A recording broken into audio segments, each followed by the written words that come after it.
Each year, Microsoft Research hosts hundreds of influential speakers from around the world, including leading scientists, renowned experts in technology, book authors, and leading academics, and makes videos of these lectures freely available.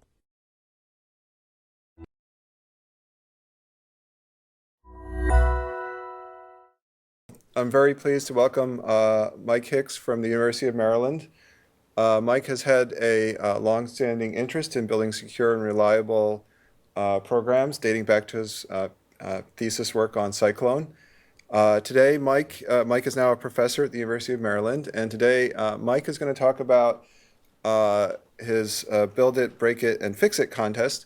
And what is novel about this work is that he's really interested in understanding some of the factors that help people build more secure software as opposed to just breaking software. So with that, I'm pleased to turn it over to Mike. Thank you very much. Very happy to be here. So for those of you who this topic might seem familiar, I gave a talk about it last summer when I was here visiting, and the difference between that talk and this talk is now we have results. Okay, so in the world of cybersecurity, we have white hat, so build stuff and try to make it secure, and we have black hat, which is about breaking stuff. So we want to find out vulnerabilities and exploit them. And right now, the emphasis in the security community is pretty much about black hat. There's somehow some feeling that if you're good at breaking stuff, that you're just so smart that you'll know how to build it so you can't break it. And as a result, there's a lot of emphasis on breaking and not very much on building.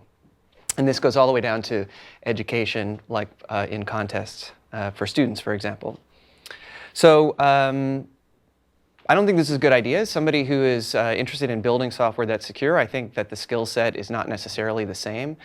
And therefore, we ought to be looking at how to build software better, and we ought to be setting an example for students that building is just as important as breaking.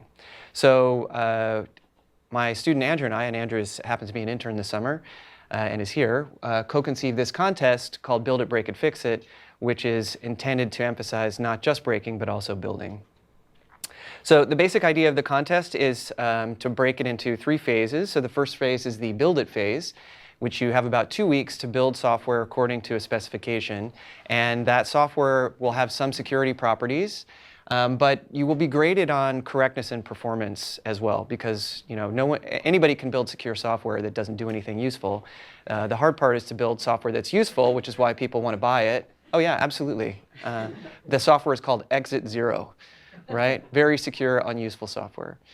Right, but we want to have software that's useful and has good performance. So you're graded on that.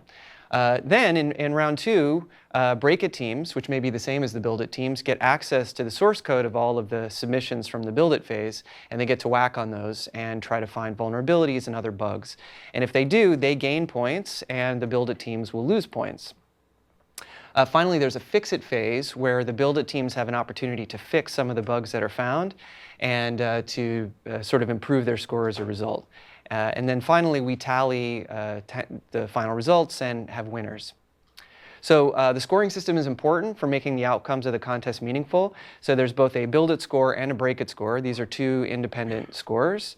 On the Build It side, you will gain points for good performance and for implementing optional features, but you'll lose points for bugs that are found by Break It teams. And we try to distinguish bugs from test cases. So Break It teams will submit test cases to show that you have some error in your software, but many test cases will expose the same underlying defect. And so the Fix It phase will be used to show that multiple test cases effectively are the same bug.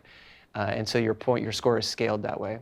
On the Break It side, you gain points to your Break It score for finding bugs. And again, these are for unique bugs. So if you find the same bug as many other teams, then you don't get as many points for it. Yep.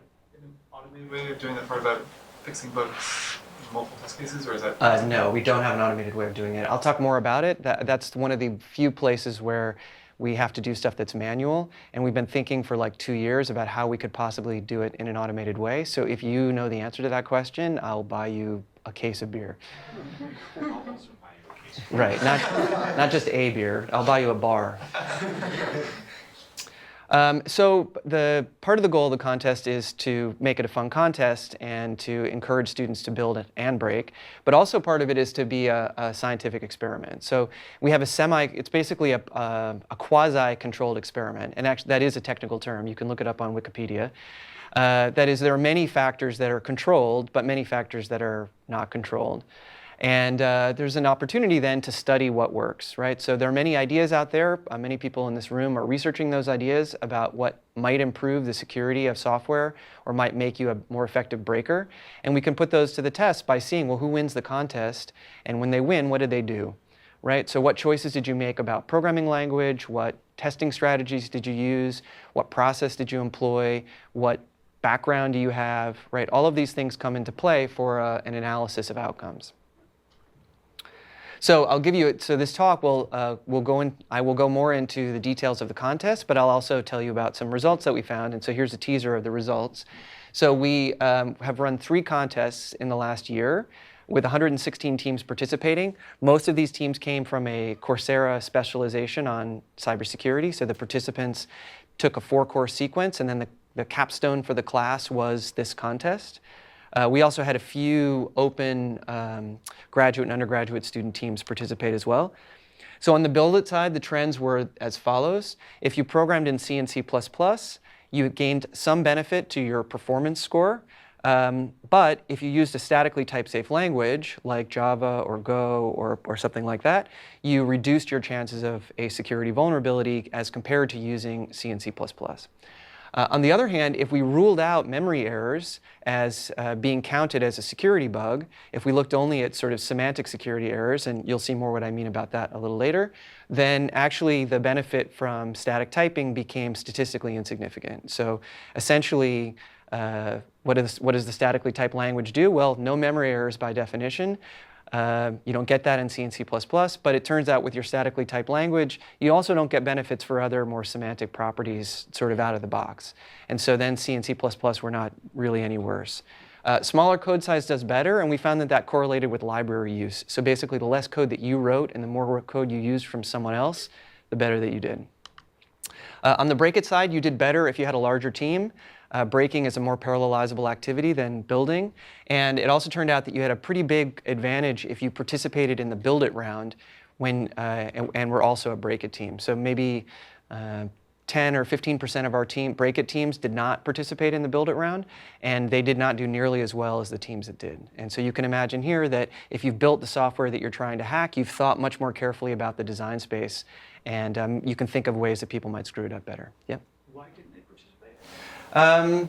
Some teams felt like they wanted to, I mean, the contest is a 5-week contest, and if you do just the break it phase, it's only 2 weeks, so it's possible people just didn't want to spend the entire time working on the contest.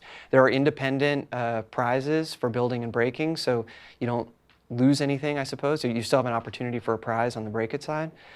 Sometimes break it teams didn't qualify for the build it phase. They didn't pass all of the correctness tests, so they could only participate in the break it phase, and it's possible then that that correlated with their outcomes. Okay, so I'll tell you more about the design of the contest and about the contest problems we ran in our particular, these 3 contests, and then I'll dig more into these statistical results. Okay, so the build it round, correct, featureful, efficient, secure software. So these are what you're aiming for. And we assess those according to test cases. So basically all of the teams were given a specification and they had to build software that met that specification. And we said that you sort of met it enough if you passed all the test cases that we provided to you. And people could run these test cases on their own. Some test cases also assessed performance.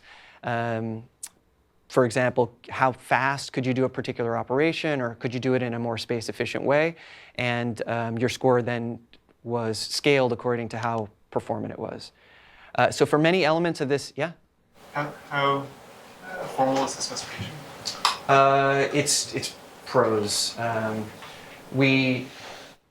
In earlier versions of the contest, we did a bad job of being unambiguous in the spec, and we paid for that later. So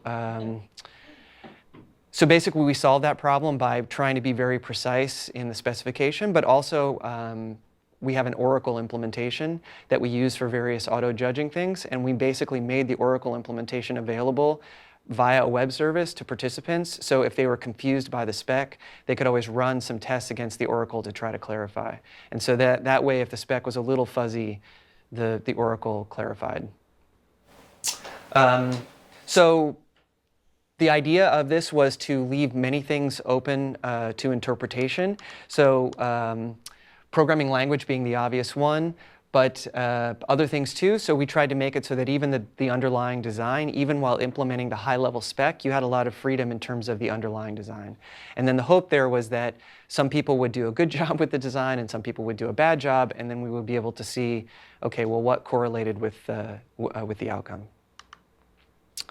So in order to make it so that both the build it and break it side was tractable in terms of scaling this contest up to many, many teams, we set the development platform to be an Ubuntu Linux VM. So that way everybody could be sure they're running exactly the same configuration on their local machines as would be on our testing machines.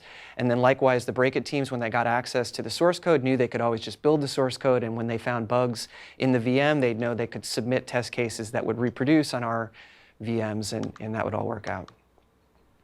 So we used VMware images for that. Some people could convert them to VirtualBox, and that all seemed to work fine. We also required that everyone use Git to do their development. So this way we could have access to the full development history. So basically every time they pushed a commit to either GitHub or Bitbucket, we would download, build, and test their software and update the score on the scoreboard. So if they now passed more tests or if their performance improved, then the scoreboard would be updated with every push to the Git repo. And then we made copies of every commit that they made so that afterwards we could look at their development history and maybe it would tell us something interesting. We required that they not obfuscate the code. Security by obscurity probably does work at some level, but we didn't want that to be a consideration. So we just said to people, you can't obfuscate the code, and we will manually check. And actually, we didn't even manually check. We just made this a rule, and we told the break-it teams, look, if you start looking at code that looks like someone has used an automated tool to obfuscate it, or it just looks like people named the variable names purposely so that you wouldn't understand them, tell us and we'll look and we might disqualify people. But in the end, nobody tried to test this rule. Okay, so scoring, I mentioned this before. So basically, every correctness test you pass, you get some constant number of points, M, which we just fixed to be the number of qualifying submissions. And then for every performance test, we scaled the score based on where you placed in a linear way amongst everybody else. So the very best submission would get M points for that correctness test, and the very worst would get 0 points, and then every score in between is scaled by how close you are to the best and the worst, right? We didn't just do a rank order. If your score was just a little bit slower than the best score, then you got a scaled score that was very close to that. Sorry? How many performance runs did you do? We did like 11 runs and took the median or something like that. An earlier contest, we rank ordered the scores, and this was a huge mistake because lots of scores would end up getting clustered. But using this strategy, it doesn't matter if you're only like slightly worse or slightly better than somebody else. For every correctness bug that you had afterwards, that a break-it team might have found, right? They report some bug where they claim that you didn't pass the spec, but it wasn't covered in our tests. You lost M over 2 points. If you crashed according to a memory safety violation, like a seg fault, which we would then manually check, then you lost M points. And for a security-related bug, and I'll tell you more about that in a second, you lost 2 M points. And this was a provable violation of privacy or integrity according to the specifications definition. Yeah. So have you used the same test cases every time, or do you take some of the participants who come up with new ones and then add it to your... So we have not used the same contest problem multiple times, at least not when money was on the line. So we're going to have another contest this fall, and we're developing a new problem for it. Because the prizes for the open contest are on the order of thousands of dollars, and when that much money is on the line, people will just find code on the internet from prior runs of the contest, and then they'll cheat, and that would be bad. How come you chose to rank the scores this way? I mean, you could make an argument that a correctness bug is worse than a crash.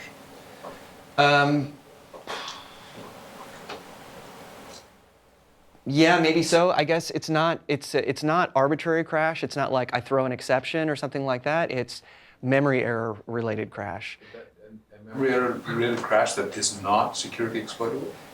We felt like it would be too much of a distraction and would take too long for them to exploit these bugs and demonstrate exploitability. So what we said was you can get half the points of a security bug because very often memory errors are exploitable. And we'll just, if you want, go ahead and exploit it, and then you'll get 2 M points for it. But if you don't want to exploit it, then you can get M points.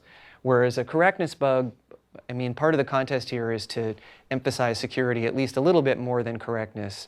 So we wanted to make it worth more than a correctness bug.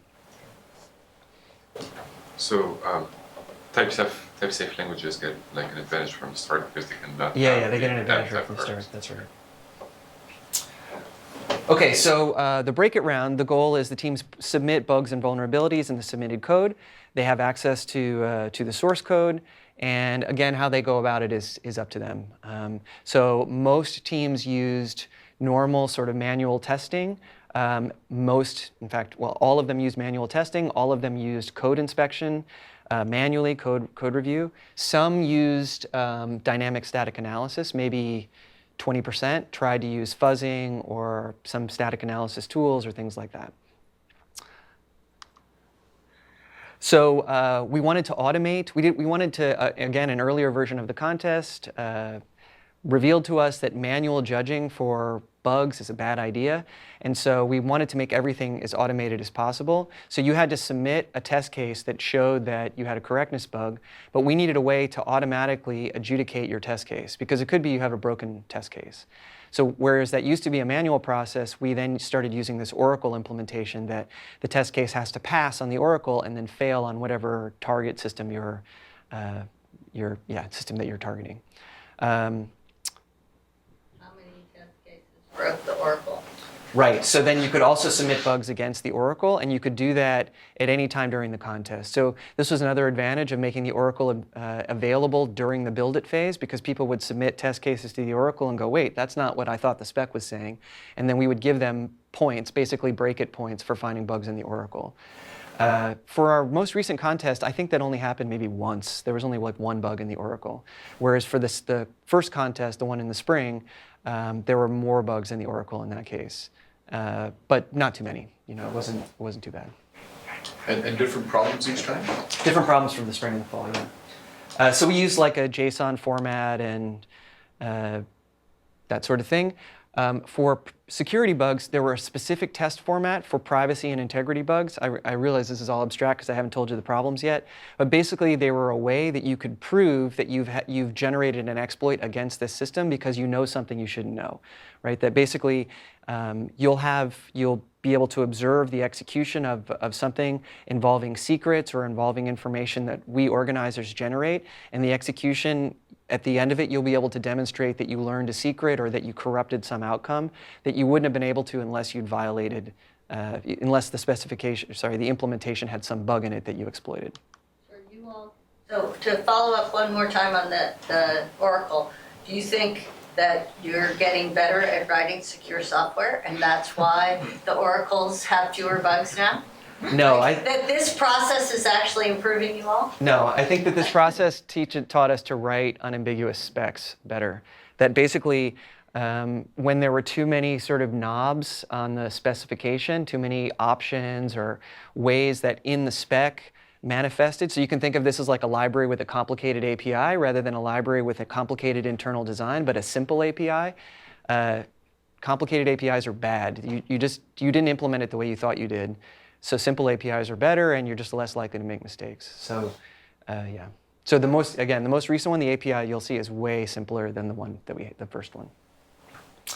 This was also important. We limited people to 5 correctness bugs. So this is important for 2 reasons. One is it forces people to diversify their attention in the break it phase. They can't just focus on one steaming pile of crappy software and just submit 10,000 bug reports against it and say, hooray, they get 5. So that way they're going to move on to other submissions to try to maximize their score.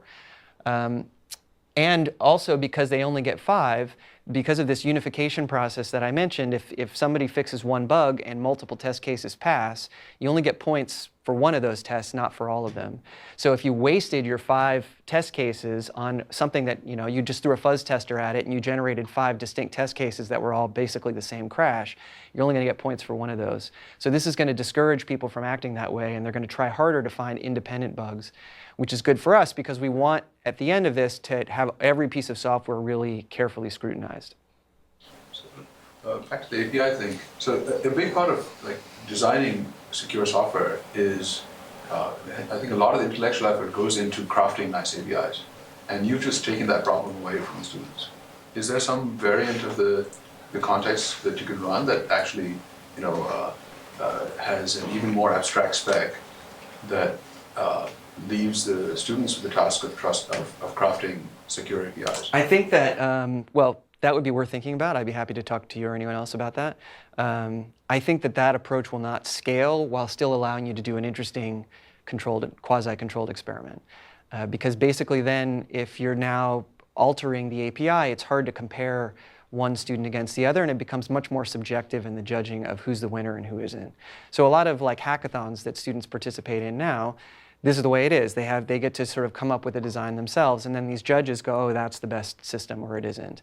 And we wanted to stay away from that kind of manual intervention and have it be, they're implementing exactly the same thing, and they're varying a few variables in how they implemented it, so we can just really compare one versus the other, which process was better. But you're right, we're leaving some stuff on the table, like, did they come up with a better design at the level of the API? That's true. Okay, so then the fix-it round, I've hinted at this already. Many test cases might identify the same underlying bug. So, for example, the buffer overflow that's here, right, I could exploit it by providing lots of strings that are more than 10 characters to overflow buffer with stir copy. And if I was an enterprising break-it team, I would just make 1,000 test cases that all exploit the same bug and go, hooray, I get points for all these test cases.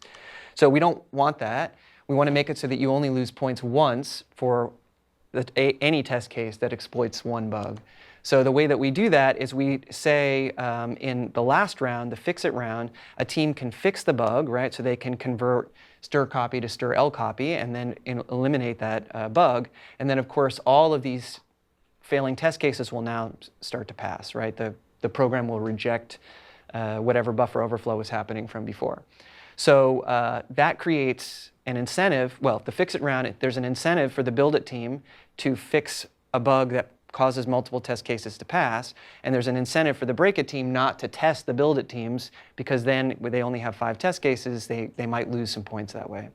So now what we've done is we've changed the problem of automatically figuring out or manually trying to decide are multiple test cases the same to now us judges judging whether or not a fix is morally fixing one bug or many bugs. Yep. Isn't there an incentive to submit one bad fix to actually fix several bugs? Right, so that's what this is saying. So we have to judge whether that fix is morally one fix or many fixes. This is manually done. So I don't have it on a slide, but for the most recent contest, we had, sorry, not the most recent one, the one in the spring, we had 24,000 test cases submitted. 15,000 of them were auto-rejected by the Oracle. So the Oracle said, no, these are bogus test cases. So of the 9,000 that are left, about 2,500 of them were fixed at some level, and of those 2,400, there were 375 fixes. So there was a 6x reduction in number of test cases to number of fixes. And we could basically inspect these fixes in a couple of minutes, and you could tell straight away whether someone was doing too many or too few, and 30 fixes were rejected out of the 375. So, Sorry, yeah? What was rejected? Would like pound define string copy to string L copy so that your 30 cases, would that be rejected or accepted? So I didn't see that. I'm not sure what I would do in that case. That's an interesting question. Most of the time it was like, there might have been several bugs involving like argument processing or something like that, and people might have fixed an argument processing, sorry, there might have been like an argument processing bug and then some bug in formatting, like people didn't handle 0 size logs or something like that. 2 parts of the system that were clearly very unrelated that people checked in 1 fix for. So then that was rejected. But something that's, I mean, we had to actually think hard about what is morally the same bug anyway, right? Is, like you said, are all buffer overruns morally the same bug? Because it's a class of bug, even if they occur in different pieces of functionality, or is it sort of functionally, there's some unit here and there's some unit over here, and maybe it's the same error, but it's 2 different units. Same kind of error, but it's 2 different units. So mostly we went for the, is it 2 different units in judging. But most of the time, you didn't even have to make that determination. Lots of these bugs were they were like 2 or 3 line fixes, and so it wasn't very complicated. Yep. Did the teams all get access to the test cases against their Yes, mission at the they had same access time? to all the test cases. And then again, because they were on a VM, they could run them themselves and see what happened. And At the end of the break-it phase? at the end of the break-it phase, yeah, started the fix-it phase. Jonathan, did you still have? No, you answered my question. Okay. Okay, so then for break-it scoring, every bug is worth P points. So it's basically the same points that I said for the build it side. Basically, you get M over 2 points for a correctness-related bug, M points for a crash, and 2M for a privacy or integrity bug. But then you divide whatever you got by N, where N is the number of teams that found the bug. So if you had 100 teams and 4 teams found the same bug, then you'd get 100 divided by 2. 100 is M, and it's divided by 2 because it's a correctness bug. And then 4 teams found it, and so you get 12.5 points. So again, what did these incentives try to cause to happen? You should look at unexamined submissions, because if nobody else has looked at them, it's more likely you'll get more of the points. You should look for hard to find bugs. If you just take the easy ones, everybody else is going to find the easy ones too, and you'll have to share the points with all of those people. So you want to dig deeper and not just in breadth. You should look for security relevant bugs, because you're going to get more points for those.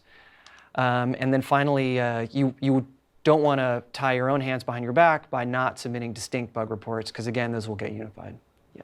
Could the participants look at what submissions other people had already examined, or so they basically choose randomly is the only way to pick something that's unlikely to have been examined? I suppose so, yeah. I guess the point is, choose randomly, which is to say, look at as many submissions as possible, right? If there's so many submissions and you leave and you look at the first 5, it could be that the steaming pile of crap is somewhere in the other 55, and you really ought to be looking at all of them. Which again, I think is why it makes sense that in the results, the more people you had to do this work, the better off you were going to be. So with your scoring system, if we're 2 teams and we're thinking of collaborating, and we'll give you our bugs if you give us yours, we'll trade an equal number of them. In the case where we're the only one of us found a bug, we both found a unique bug, as 2 teams combined, we're still getting as much currency out of the system.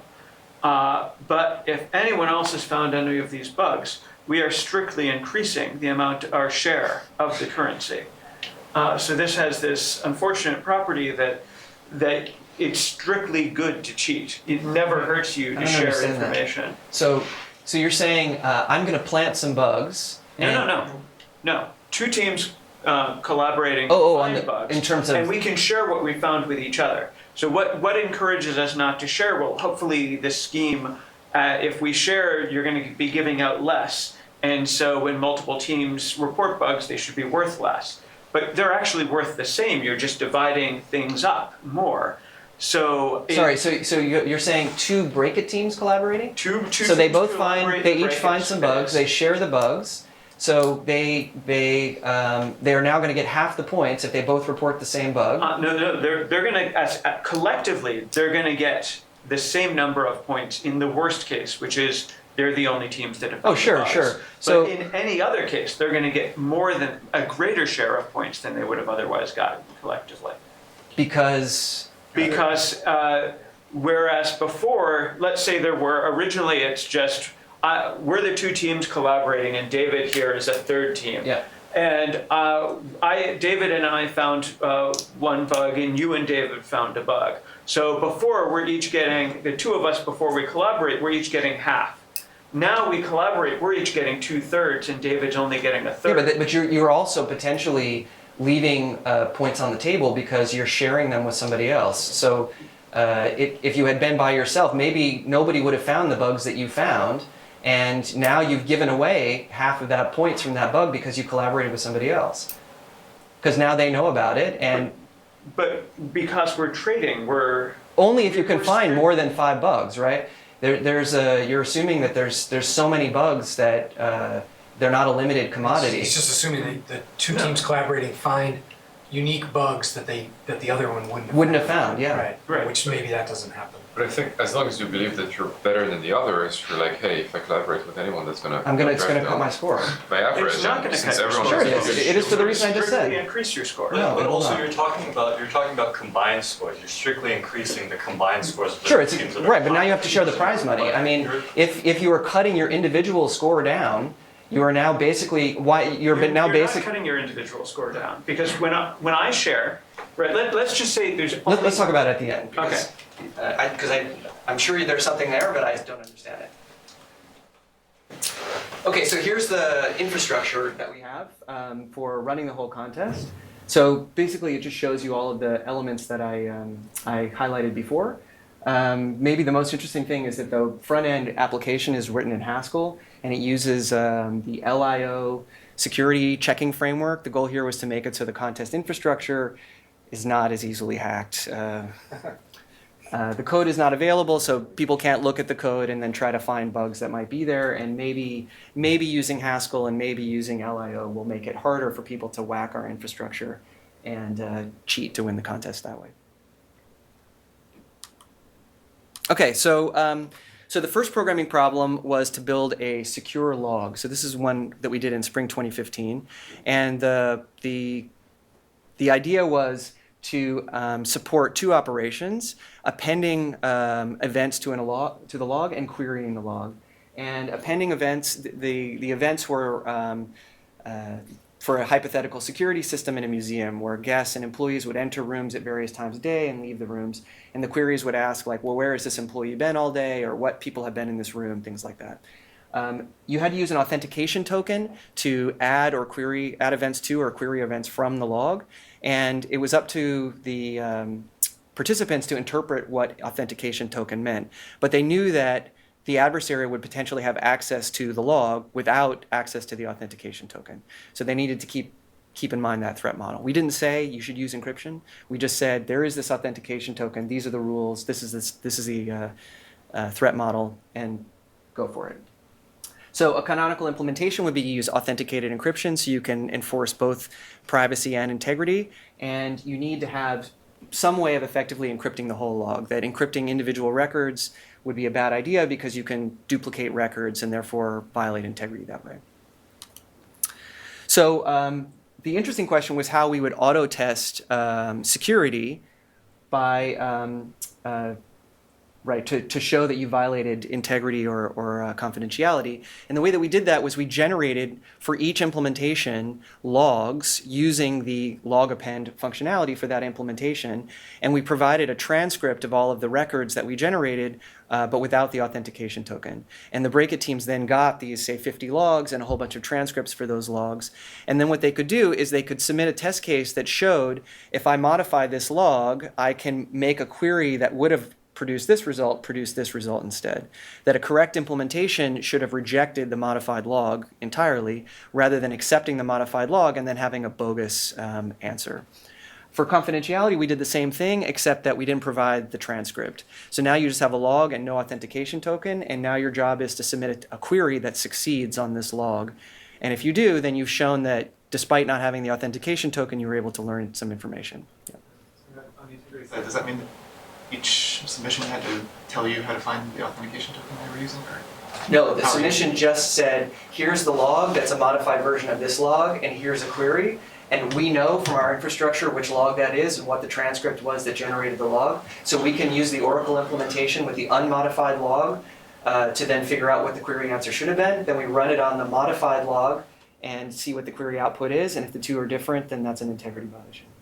The information that was given to the break-it teams, you said it was a transcript of commands with the authentication. And the log itself generated by that particular implementation. So you had the same queries that were being sent, and you were generating some user code? Yes. So for every build it submission, we generated 50 random logs with random usernames and everything else in the middle. Hopefully those weren't predictable. If they were, then people would have found lots of bugs against lots of implementations.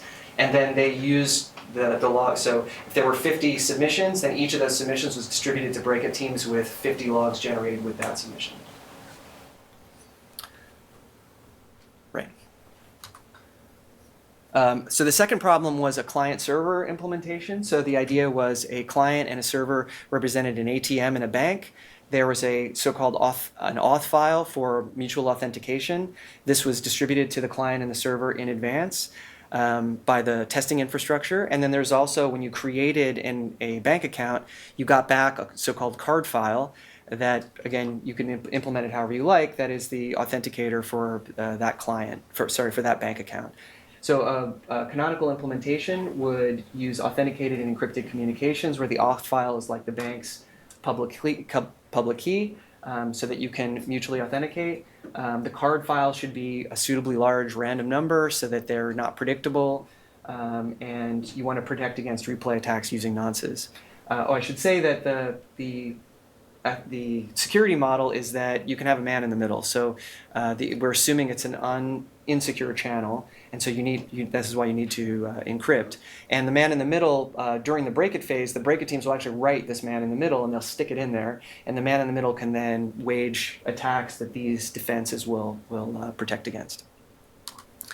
So the way that So, are you allowed to, so you said that all of the break-it stuff has to be submitted in test cases, but have you ever considered allowing some sort of like social engineering attacks, like phishing scams or stuff? Because it reminds me, so I took Dave's class and that was a problem, and we had sent a phishing scam out to everyone and had gotten all of their keys and everything. And I'm just curious, because that's a very real, attack that can happen. I'm curious.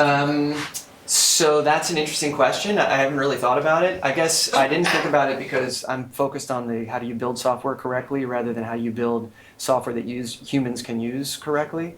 Yeah, it would be interesting to think about how to work that in. I mean, the principle that I've used so far is to try to automate as much as possible.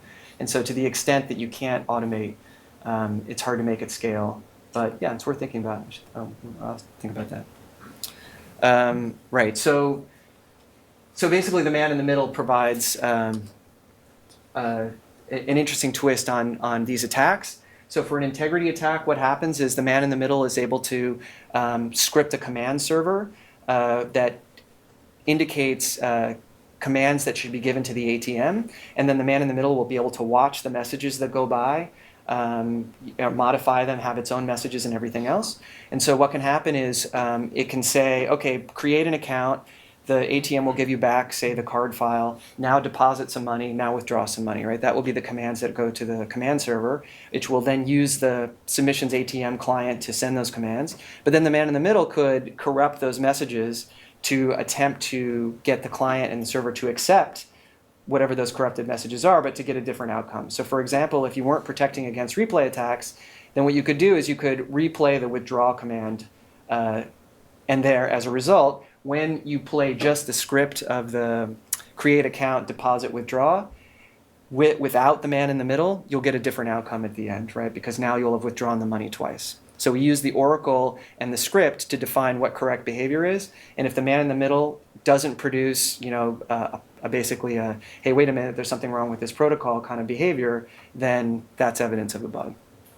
And for confidentiality, it's similar, except the test case format is you are able to learn a secret. So basically, we generate a couple of secrets at the beginning. You can refer to those secrets symbolically in your test cases. For example, to create an account using one of the secrets, or to store a balance with one of the secrets. And then if you can learn what the secret's actual value is by watching the messages go by, then you've broken confidentiality.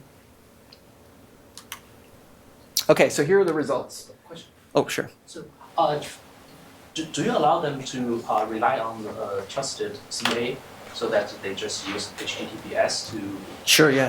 Okay. Yeah, you could use, many people did, so you could use, the simplest thing to do is you could use something like S-Tunnel to just send your communications across, yeah. Yeah. Okay.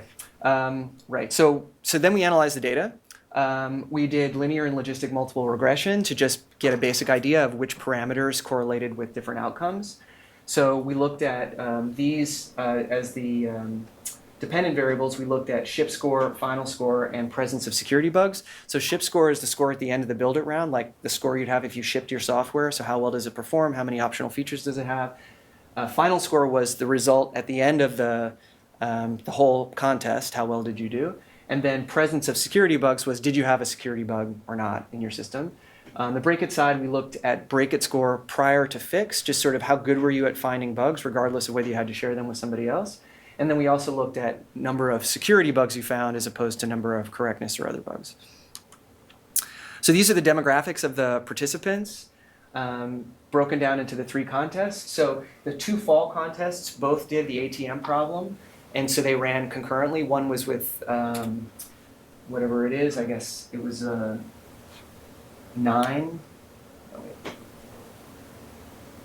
7 open teams. And then this other one was with the Coursera thing. We ended up merging the contest because we had so few participants here. Right, and you can see the different demographics. So the interesting thing is that Coursera, these are more mature students, right? So the average age of a Coursera student was 35. They'd had 10 years of programming experience. So it's sort of different than your typical undergrad population, I guess.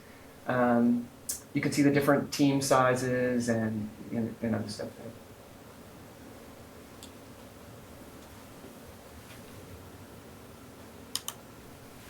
So these are the programming languages people used. They're grouped according to statically typed safe, dynamically typed safe, or the black sheep, C and C++. I was kind of surprised that Python was so popular, but in retrospect, maybe I shouldn't have been. Python is a good, quick and dirty language. There's lots of libraries and such in Python. It's a language that a lot of people know, so maybe not so surprising. I was sad that there were so few functional or related programming languages. So basically, F#, OCaml, Scala, those are all one implementation. I love that PHP was used successfully to build a client-server application. So they used PHP for the ATM bank thing. That's pretty cool. Right, and there were plenty of C and C++. Sorry? Visual Basic. Yeah, I suppose that's pretty cool too. Somebody tried to implement, started a LaTeX implementation. They didn't get very far. Somebody tried Rust and didn't qualify. They didn't manage to finish. Nobody is using JavaScript in fall 2015, which seemed to be surprising given how Node.js, how popular Node.js is. That's true. That's true. We'll see for the next one what happens. So in order to make the data analysis reliable, given the amount of data we had, we picked our independent variables in advance based on hypotheses we had about what would correlate with success or not. So there are lots of questions you could imagine asking, but we were sort of limited to like 9 or 10 variables before we felt like, a p-value of 0.05 is supposed to mean 1 in 20 that it's attributable to chance, but the more sort of fishing you do for independent variables, the more likely it was actually chance, even if it was within 0.05. So the way to defend against that is to just not look at the data and then decide what the variables are, but do the variables in advance and try to pick them in a way that you hope that the outcomes are meaningful. So this is very scary when you've put like 2 years into building this infrastructure and you have to pick these variables and hope that you get something useful in the end. But anyway, that's what we did. Yeah. You could pick more variables and set a lower p-threshold, right? You could, and then you could have your paper continuously rejected because people are like, wait, why is it not 0.05? And also, there's only a limited amount of data here, so you pick too many variables. Basically, you torture the data, you'll get something out of it. That's right. So that's exactly right. You can't just. This is already quite a lot, actually. Yeah, so we did a standard power analysis to find out how many degrees of freedom we had and the fact that we have many Boolean or categorical variables and not numeric variables. So we did all the standard stuff to come up with this number. And we ended up using this process for the linear regression where you sort of systematically remove variables that seem to have less influence so that the final models have even fewer variables than this. Okay, so anyway, you can see, you've been reading while I've been talking. Yeah, you can imagine why these variables might matter. Okay, so if we're looking at ship score, a lot of the factors you'll see on these tables have to do with, they're just differences between the fall and the spring contest, just because it's a very different problem. So measuring performance and so on, just which contest you were in made a big difference. In this case, it didn't happen to, but you'll see that in other cases, so I won't spend too much time talking about it. Here, what this is saying is, so the coefficients over here are linear coefficients. So basically, this is saying that if I sum up all of these variables with those coefficients, I'll yield the ship score when I get to the end. So the biggest benefit that you could have had is by being someone who was on the Coursera side of things rather than not Coursera, that Coursera people just did a lot better for some reason. If we go beyond that, then what we see here for dynamic versus statically typed, C and C++ were made as the baseline in the way that we set up the variable. And so you took a penalty basically if you wrote in a statically or dynamically typed language in terms of your performance score. So basically we were able to look and see what was that difference attributable to, and it was not attributable to optional features, it was to you just won performance more often. And I'll show you a chart in the middle in a minute. If you had fewer lines of code, you took a penalty to ship score. I think that this just correlates with C and C++, that you tend to write more code in a C and C++ program. And if you wrote a C and C++ program, you were likely to have a better ship score because you had better performance. So you can see here in this chart, here is lines of code at the bottom, and here are the 3 language categories I showed you before. And then the y-axis is ship score. So you can see there, all of the blue dots, they're all kind of clustered along the top. So in general, if you programmed in C and C++, your score was going to be higher. At the same time, you can see that all language categories had high-scoring implementations that were as high as the highest C and C++ one. So it's not a foregone conclusion. You know, they weren't separated that C and C++ was always way better. It just was more likely to be better. In terms of lines of code, fewer lines of code meant a dynamically typed language. And so you can see that again correlates. I mean, the dynamic typing we did, the regression does factor out the difference between dynamic typing and lines of code, but not entirely. So there is a correlation there, but it's not a terrible correlation. Yeah. How do you determine lines of code? Oh, we use slow count. So we just which is knows what language, so it's written in and it filters out all the comments and things like that. Okay, so we also looked at log likelihood of a security bug. So how, if you had many bugs submitted against your implementation, how likely was it to be a security bug? So it turned out in the fall contest, there were just many, many more security bugs. In our paper, it's quite stark. Many implementations had a security bug. Most everyone fell prey to some kind of replay attack. Interestingly, you reduced your chances of having a security bug if the languages known on your team was greater. So if you, on average, your team knew 10 languages, you according to the ones you listed, as opposed to 5, you were less likely to have a security bug in that case. And I attribute that to this is probably a proxy for being a better programmer. That if you know more languages, you just know how to program in different ways, and you've probably thought more carefully.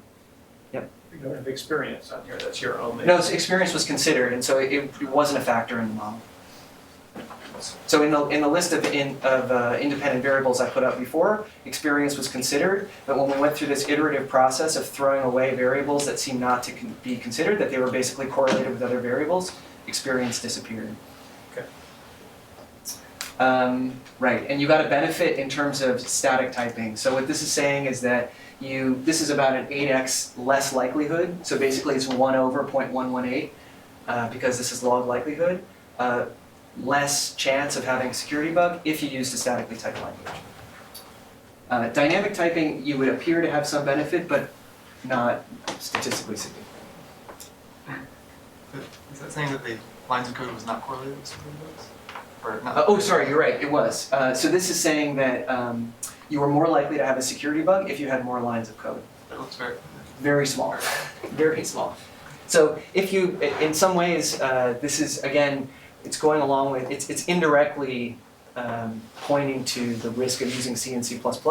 Your programs tended to be longer, and so you had a slightly greater chance of having a security bug. We're again seeing that here. C and C++, you had this disadvantage compared to static typing. But on the other hand, you got this benefit for performance, right?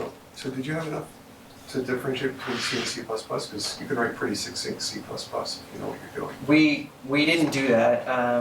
Yeah, we didn't have enough variables to distinguish between. Yeah. So anyway, I find C++ can be pretty succinct. Does this? I mean, there's been some studies showing that lines of code, expect to find X number of bugs in every line of code. Is this sort of contradicting that, or? So this is about security bugs. It's not about bugs in total, and it's about the likelihood of having a security bug, not the total count. So I'll tell you why we didn't try to answer those questions in a second. So I don't know how that might have changed things if we looked into that. The coefficient for lines of code is 0.001 per line of code. Per line of code, yes, that's right. Sorry, was that? So yeah, so if you've got like 2,000 lines of code on average, what that's saying is that if you add another 1,000 lines of code, you're going to see an effect of the same size as dynamically typed or something like that. Right, that's right. So this is why we didn't consider final score. So you notice what I talked about was ship it score and whether there was a security bug. I didn't say, well, what was your score at the end of the contest? How well did you do? And that's because we really relied on this fix-it phase to not penalize teams that had lots of test cases submitted against them, but they all turned out to be for the same bug, right? They just were getting unfairly penalized there.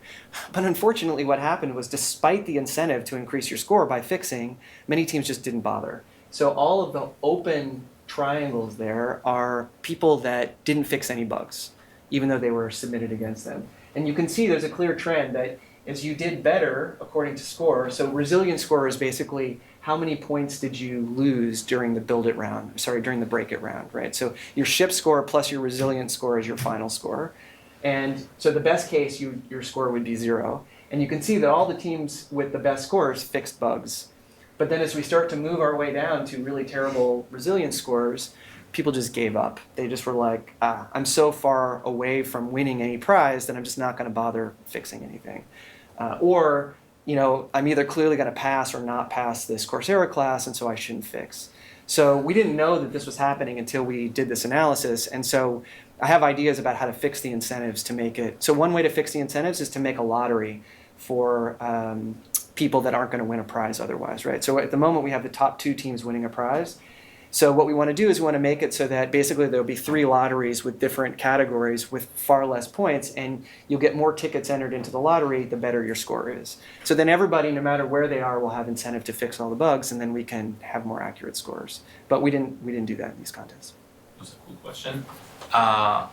Did people know the scores of other teams before the fixing phase or during? Yeah, they did know. Because you might have just hide that also. Yeah, so because it looks like people were fairly good at guessing whether there's any point. So it was the case that during the break it phase, we were having live updates for scores so that we wanted to encourage break it teams to, maybe this contradicts an answer I gave earlier, unintentionally. We wanted break-it teams to sort of know which systems were being attacked so that they would know to attack other systems and then diversify coverage. So if we didn't do that, we would run the risk that a lot of people they would have to do what Matt said and just try to hit everything rather than notice in real time what people were going after. You can randomize test IDs so each team gets different. It also would prevent collaboration. Yeah, I suppose that's true. Okay, so we should think about that. Yeah. Couldn't you fix the incentive problem by having an incentive to submit a fix along with a bug? That way you could automate the process of for that beer purchase, right? If you have to submit the fix and you're going to get scored on minimum edit distance over a number of bugs fixed, you can have the people who are submitting the bugs provide the bug fix that lets you determine how many bugs would a bug fix. If a bug fix could fix bugs. That's an interesting idea. Okay, yeah, I'll think about that. Okay, so what those submissions at the top there, what did they do? So they did stuff that you guys have been saying already. They used existing infrastructure. They used sort of good practices. And many of the Coursera people saw this. I mean, they took a crypto class and a software security class before doing this contest. And so, everybody should have known to do this kind of thing, but not everybody did it, which again, sort of reflects real life. Another thing that I thought people that did well was they were careful about internal API design so that they could sort of write code that did something simple and then added security at the API layer by calling out to other people's libraries or whatnot.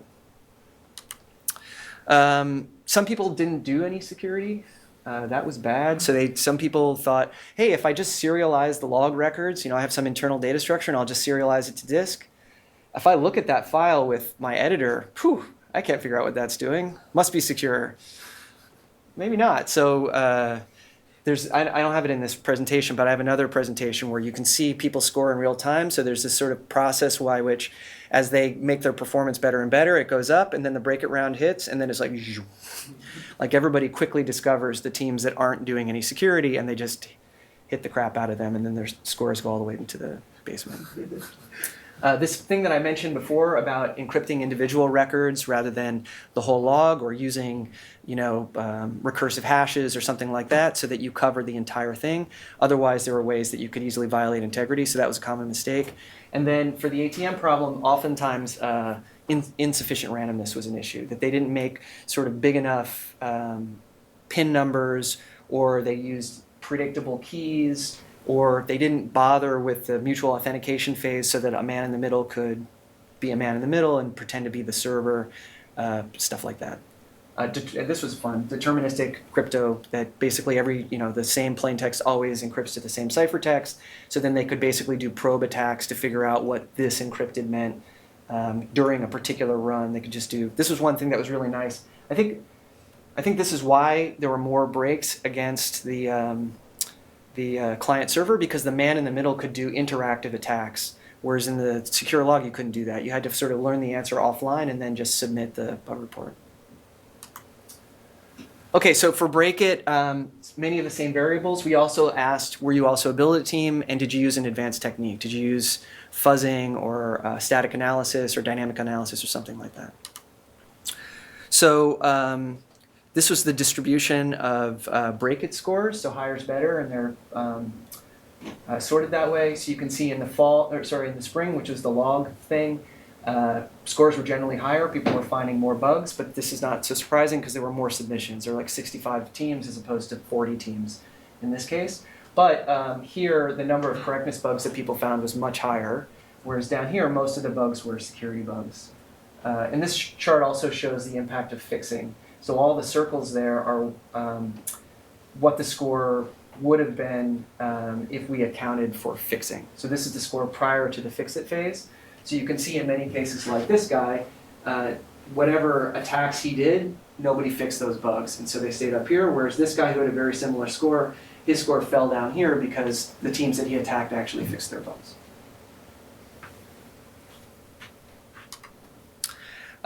What did well? Lots of things showed up in the model, but were not statistically significant. Coding experience on a break-it team was pretty close to being at the 0.05 p-value, but the most significant thing was team size. And this makes sense because it's very easy to parallelize whacking stuff, right? You have 50 submissions, 5 team members, you take 10, I take 10, and so on. Much harder to parallelize effectively building because there's design and coordination and everything else. So that's not so surprising. And then in terms of number of security bugs found, same thing, number of team members is really helpful. Also being a Build It participant was really helpful. So those teams that didn't participate in the Build It round just were less likely to find a security bug. You know offhand examples of the static analysis tech used? Yeah, so people used find bugs for Java programs. They used various fuzzers. Several teams used AFL for fuzzing. Andrew, do you remember what else? I don't remember what else. I mean, mostly, so notice that advanced technique didn't show up in these models. And so I'm frankly not surprised because the C and C++ teams in general were good, and they didn't have many memory errors that fuzzers found. And these sort of shallow static analysis tools did not give you any advantage to finding these sort of semantic security bugs that I was talking about. So again, when I hear myself say it, this is not so surprising, but I think I've been parroting sort of, static analysis, we should all use it because it's going to make our stuff more secure. I mean, at some level, yeah, but it's really low-hanging fruit secure. That stuff that it's at the design level, that's really serious issues, it's not going to find that stuff. And so manual code review and testing and stuff was more useful. Right, and this is just showing the breakdown. The top line is people who were Build It participants, the bottom line is people who weren't, and so you can just see people found more security bugs that way. Okay, so these are the summaries.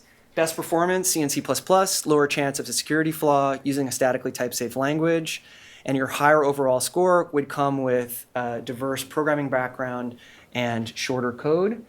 Team size and knowledge of C was not a factor for Build It, and then Break It, increased chances of finding a security bug if you also took part in Build It, and you had a higher overall score if you were a larger team. And interestingly, advanced techniques didn't help. So Brian raised this question of minimal fix. Could we auto-test? Could we automatically figure out that multiple test cases were the same bug? I would love to be able to do that. It's just very hard to do it when programming language is not fixed. But even if it was fixed, it's still, I think, very hard to do it. Maybe a more tractable thing would be to sort of somehow automatically figure out if it's a minimal fix. But I like your idea of submitting the fix with it. So yeah, then your basic, maybe that's sort of the best case. But it would be cool if we could also maybe automatically figure out whether or not we thought there were minimal fixes. But again, I don't really have any good ideas for this. Because what we really want is a way to deduplicate the bugs. Okay, so our next contest is going to be in September. We're going to, again, we'll have it with the Coursera class, but we're going to try to have it open to worldwide participation. In the past, it's been for US participation because we were funded by the NSF, but now that funding has ended and we have a bunch of corporate money. So we're going to hopefully open it up to anybody in the world, and it'll be a new problem, and yeah, hopefully we'll get more interesting data and see what it shows. How much were the prizes? So the prizes were, well, if we'd had at least 10 teams, the prize would have been $2,500 for the winning teams and $1,500 for the second place teams, both at the Build It and Break It level. But we scaled those prizes by the number of participating teams. So it was scaled down to 7. So I don't remember exactly what the money amount was. Can you describe the winning teams? What are their background and where do they come from?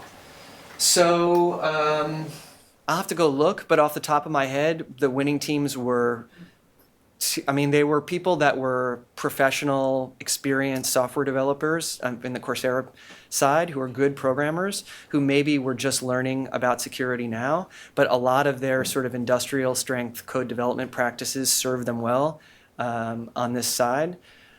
Let's see, what else? Yeah, and people who, my rough recollection, although we didn't try to statistically measure it, was that people who did well in the Coursera classes that scored higher in the software security and crypto classes did well in the contest also. But I think in some ways that just correlates with seriousness, that people who are kind of taking it all seriously did well. The people on the Break It side that did well figured out how to parallelize things a lot. So there were just a lot of them, and they were good at generating lots of, say, manual tests to throw at every implementation, and then retargeting breaks that they found for one implementation. Like once you find a replay attack against one team, you could then try to reuse that attack, but modify it in some way to work against the other team. So I think teams that were adaptable did better as well. Yep. Did anyone submit? Was there ever a submission that no bugs were found? I don't think so. I think that definitely ones with no security bugs. There were some with no security bugs, but I don't think there were any with no bugs. So, like if you looked at that resilience score chart, there was nobody that had a 0 score. That it was always at least something. I might have missed this. Did you have min-max limits on team sizes?